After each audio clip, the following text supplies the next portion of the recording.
Assalamualaikum warahmatullahi wabarakatuh. Bismillahirrahmanirrahim.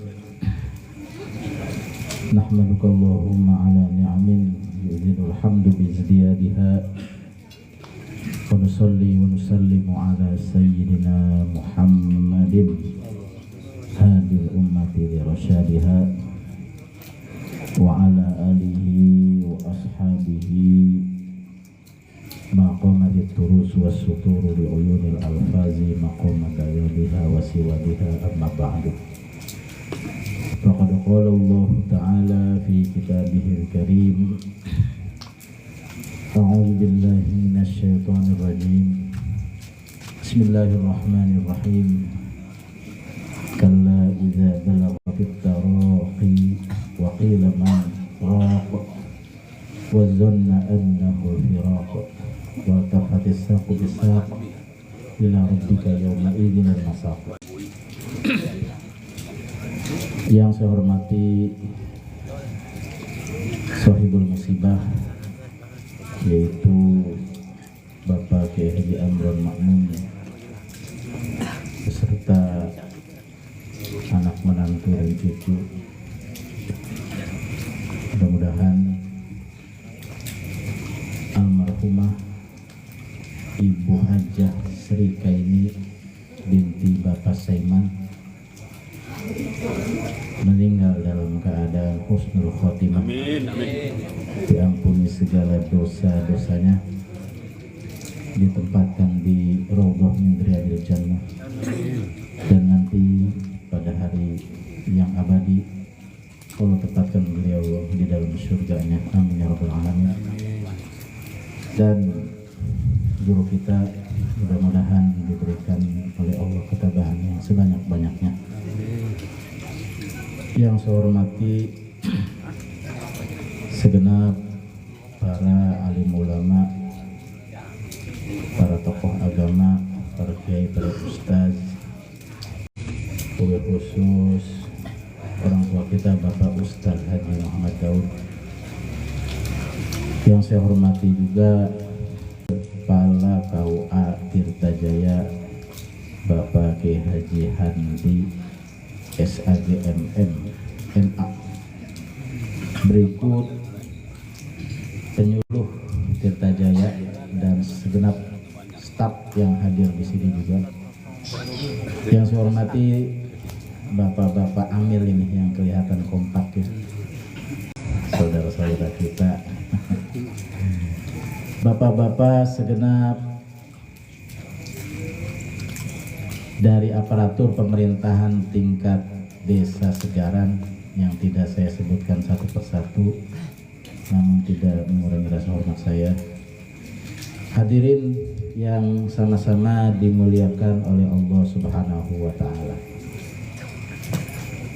Kita alhamdulillah pada malam hari ini hadir dalam rangka mendoakan almarhumah Ibu Hajah Sri Kaini binti Bapak Saiman, seraya doa yang insya Allah bapak-bapak panjatkan, mudah-mudahan sampai kepada almarhumah sehingga almarhumah di alam barzaknya mendapatkan besukan pahala dari kita semua.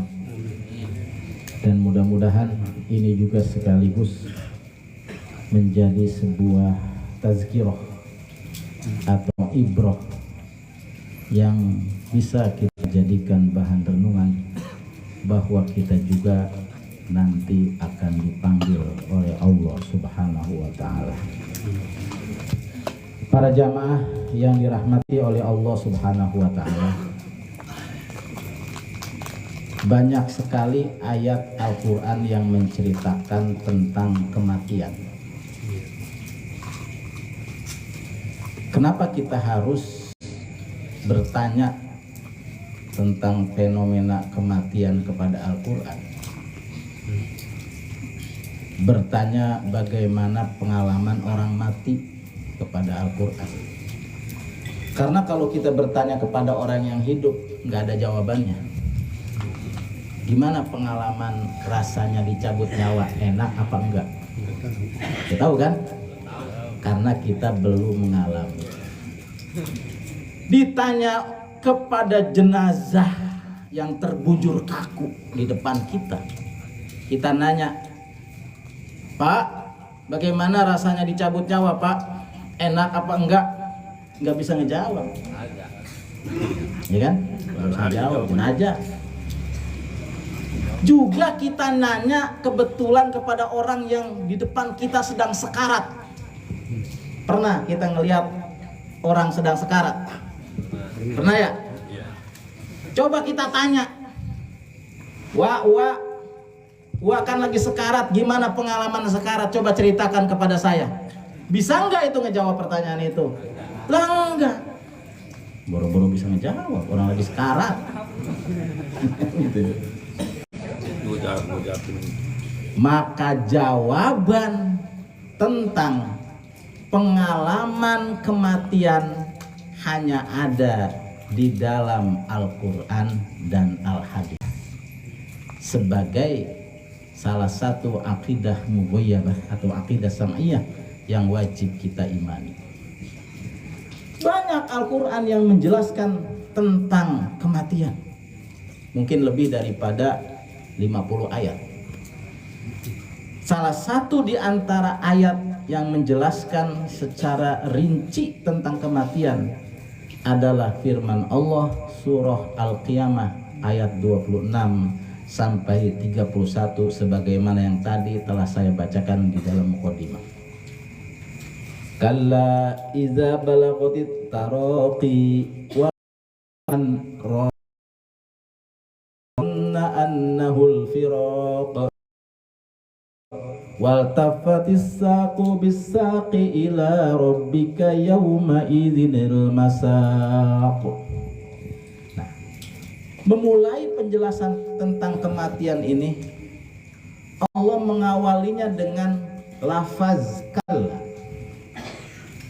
Di dalam ilmu balaghah, kalla itu punya arti lizajri, sebuah teguran keras.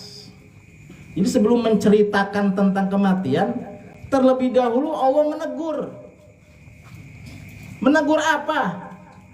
Ailizajri bil isar minad dunya alal akhirah.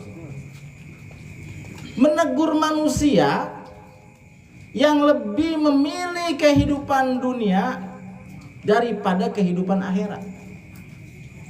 Giliran urusan duit, ya, urusan harta, urusan jabatan, manusia tergopoh-gopoh ingin mengejarnya. Ya, kalau konglomerat tingkat atas mah wajar saja, sebab yang mereka kejar adalah triliunan miliaran. Nah, kalau rakyat jelata yang hanya sekedar misalnya penghasilannya satu hari 100.000 rupiah, getap banget dari rumah sebelum subuh, udah berangkat. Begitu azan subuh dia masih di kendaraan, subuh ada di pasar, subuh udah lewat. Begitu kemudian dia dagang, ya kan,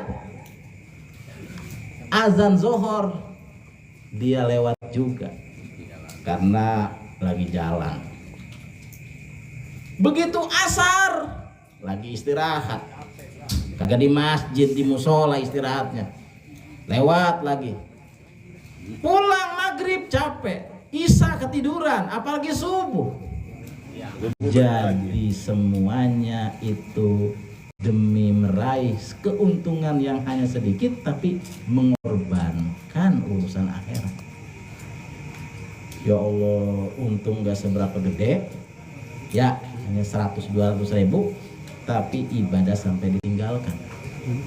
Yang salut mah begini, Pak, Bapak lagi ngitung duit, merahan mulu, ya kan?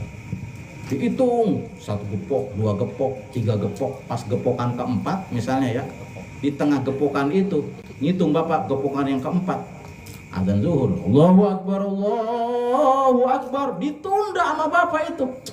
Gua sholat zuhur dulu, urusan duit gampang. Itu gepokan duit tinggalin Pak. Gara-gara Bapak memperhatikan sholat zuhur untuk berjamaah di masjid atau di musola. Hebat tak kira-kira begitu? Yang begitu yang hebat Bapak. Kesenangan dunia yang begitu banyak ditinggalkan gara-gara ingin mencari kesenangan akhirat yang jauh segala-galanya. Kenapa kita harus menyeimbangkan antara kesenangan dunia dan kesenangan akhirat? Menyeimbangkan antara kehidupan dunia dan kehidupan akhirat.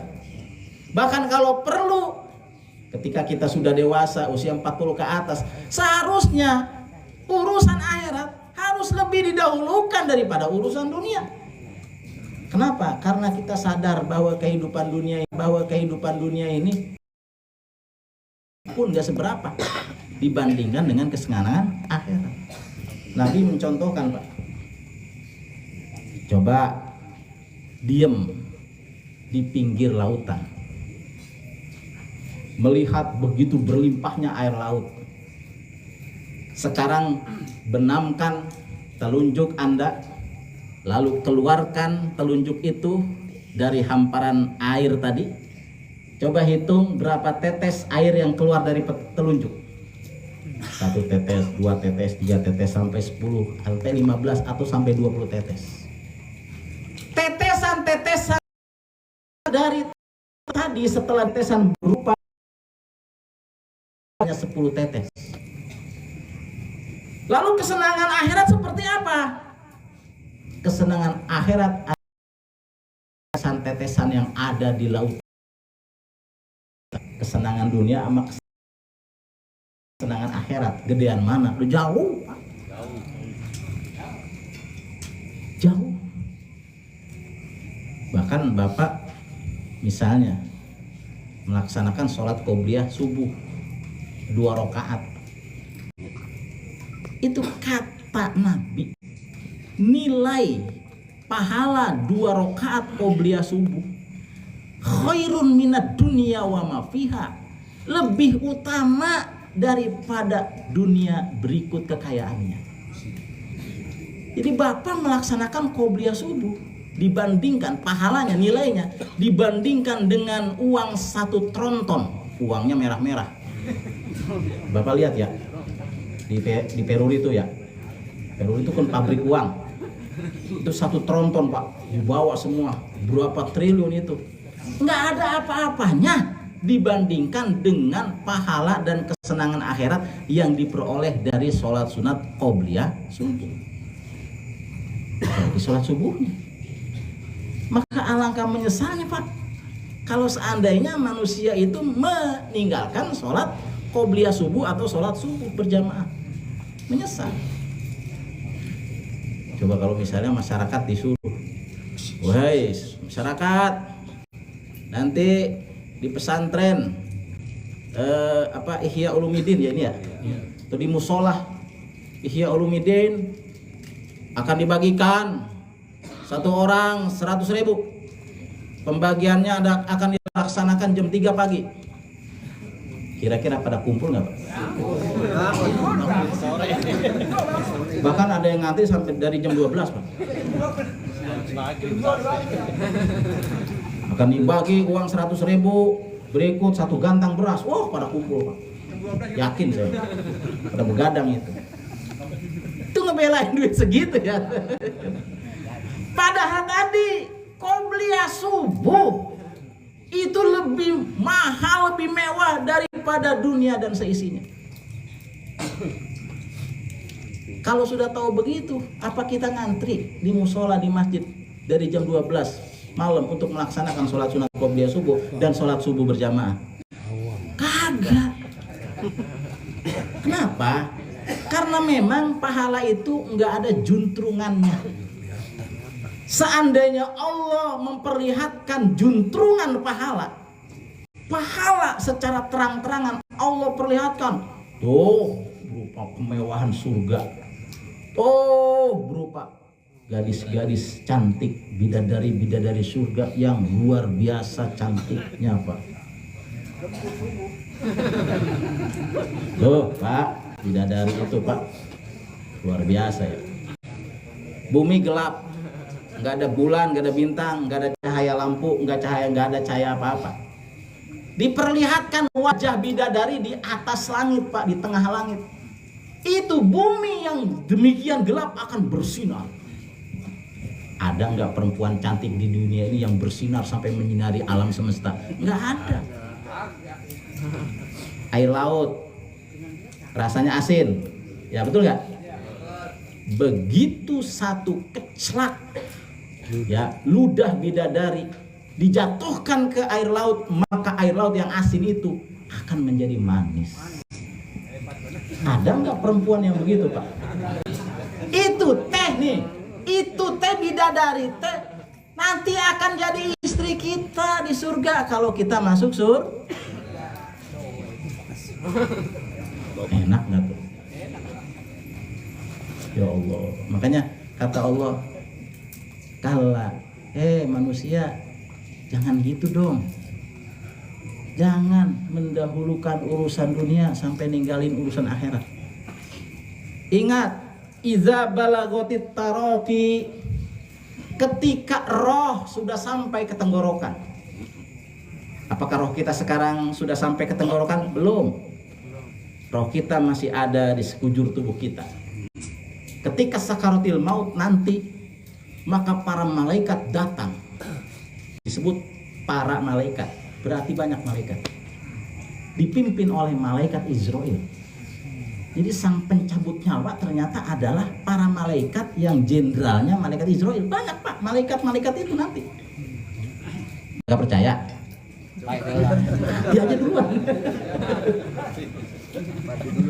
Ya. Ini pengalaman kita nih.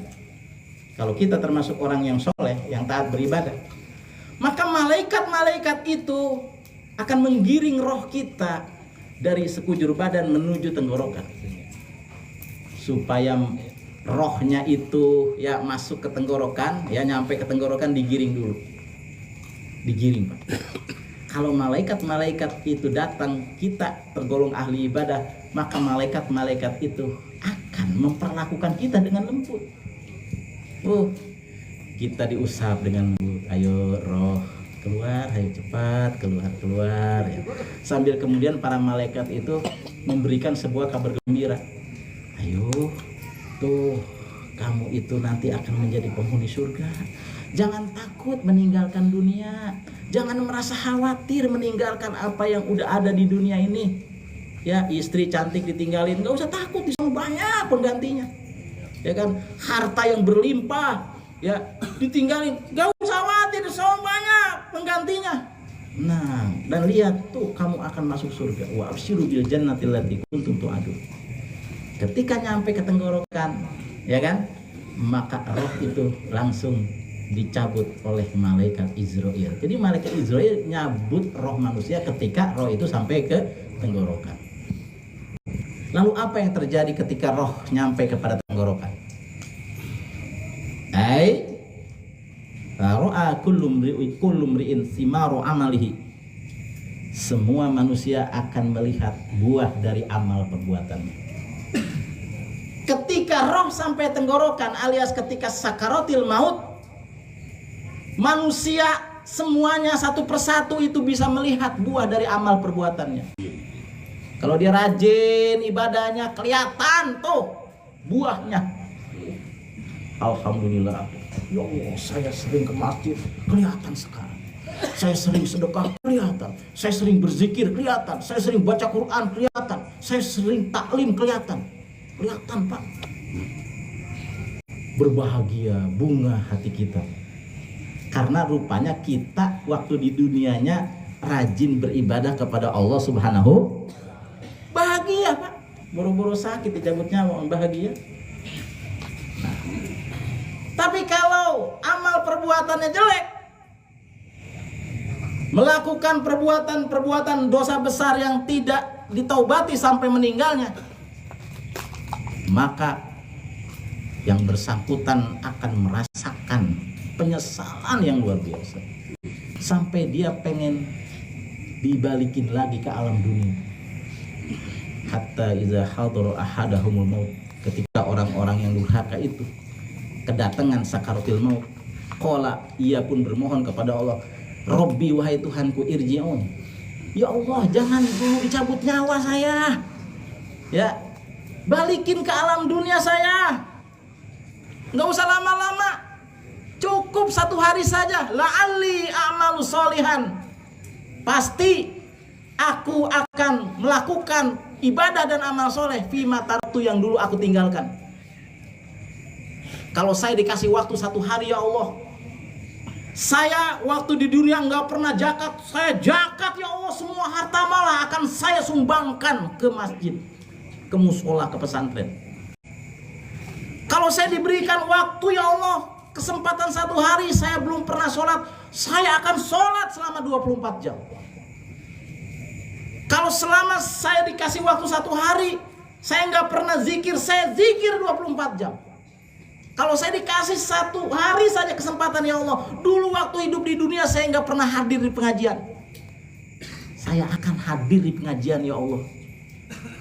24 jam katanya hadir di pengajian. Nggak terbatas pengajian mah ya. Oh, terbatas begitu, nggak apa-apa, ustadznya saya panggil, ya Allah. 24 ustadz saya panggil, saya kuliin 10 juta 10 juta. 1 jam dia menceramahi saya. 240 juta, cemen 240 juta mah ya. Gitu ya. Nah, itu penyesalan yang luar biasa. Tapi apakah penyesalan itu ya diberikan tenggat waktu selama 1 hari misalnya untuk hidup di dunia, apakah kemudian dikabulkan oleh Allah? Tidak. Kalau udah ajalnya ya udah mati. Penyesalan yang tidak pernah ketemu dengan kemaslahatan, akhirnya penyesalan yang gak ada gunanya. Mau nangis air mata darah juga gak ada gunanya saat itu. Itulah ketika kita sakaratil. Bahkan mungkin bagi mereka yang waktu hidup di dunianya itu, ya Allah, saya sholatnya di rumah aja, orang-orang sholatnya di masjid, ya Allah, jangan dulu saya dicabut nyawa, ya Allah, pengen saya kasih kesempatan 1 hari aja, saya akan sholat di masjid, ya Allah, berjamaah. Kira-kira begitu.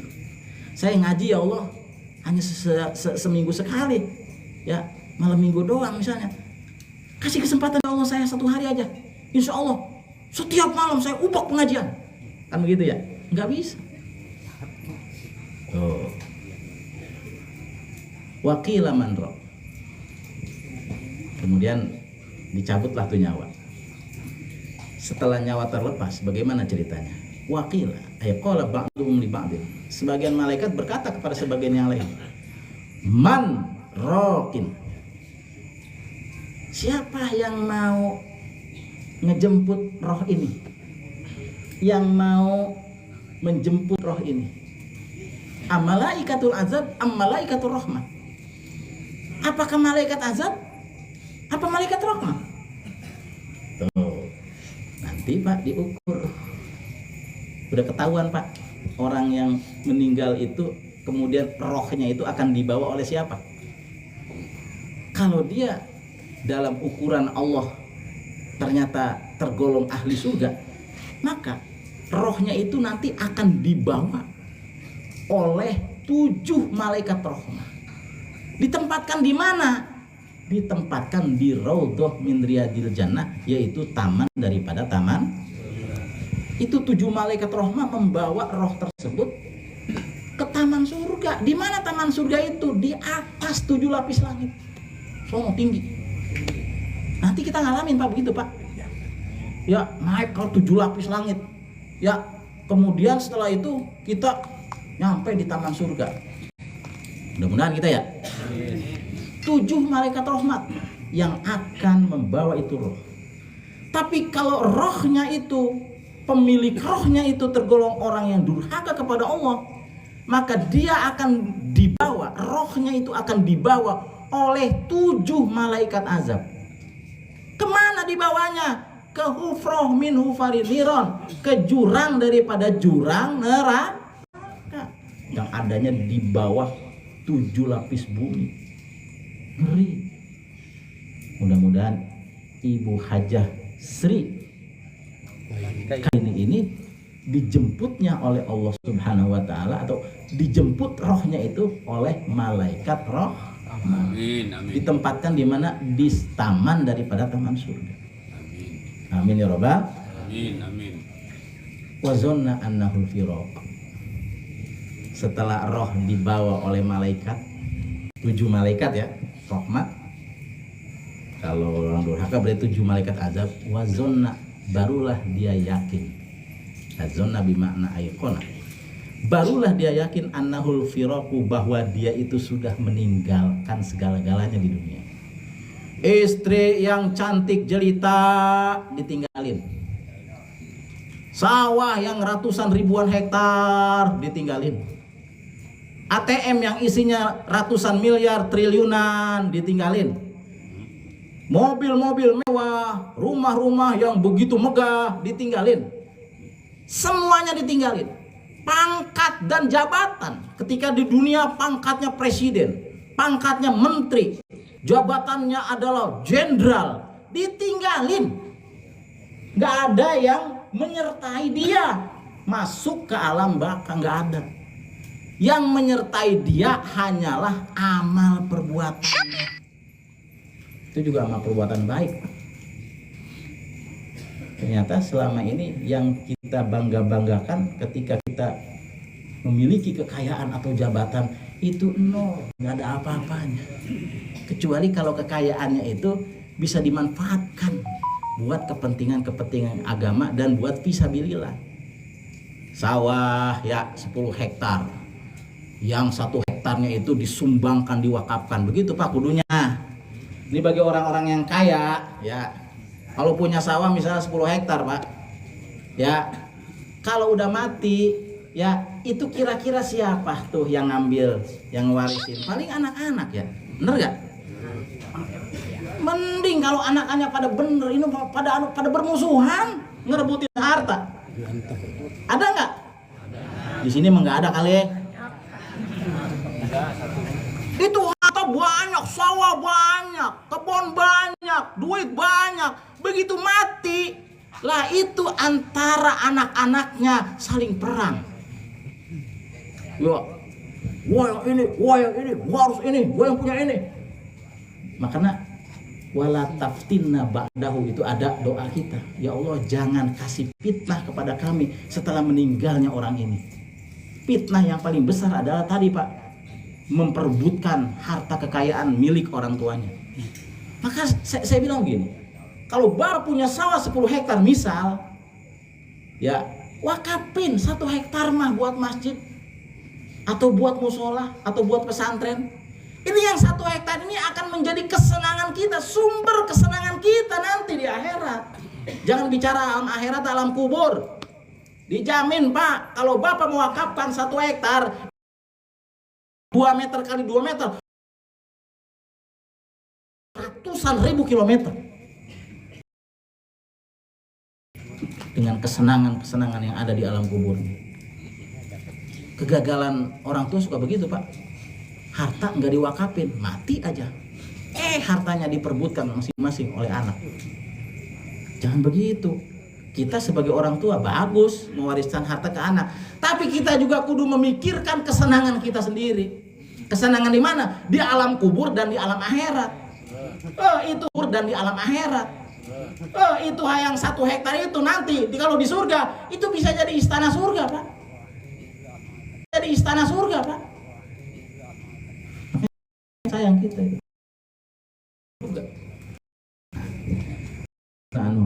Wal tafatis saku bisa, dan betis bertaut dengan bestis.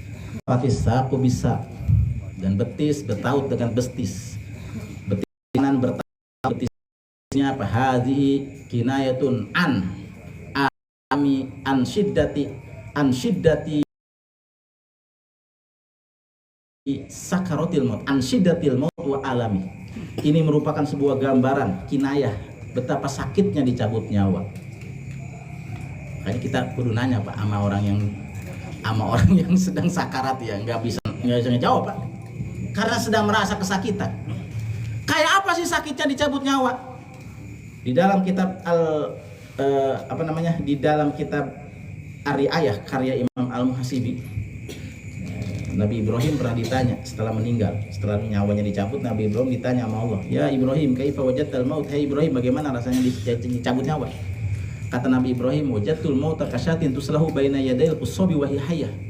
Ya Allah, saya dicabut nyawa itu bagaikan seekor domba yang sedang hidup, lalu domba itu dikeletin kulitnya dari ujung rambut sampai ujung kaki.